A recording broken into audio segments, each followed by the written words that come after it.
lại hiện rồi đấy thì chuẩn bị cái tiền lắm phí chân lấy lại khi lại khi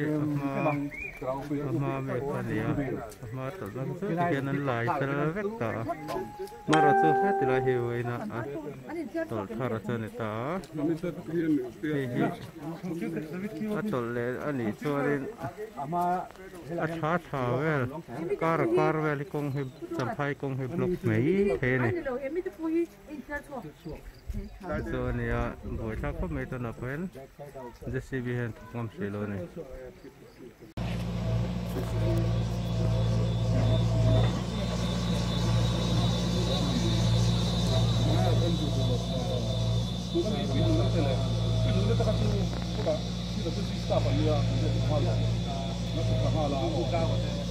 高对嘞，哎，那那那点来了，就是那个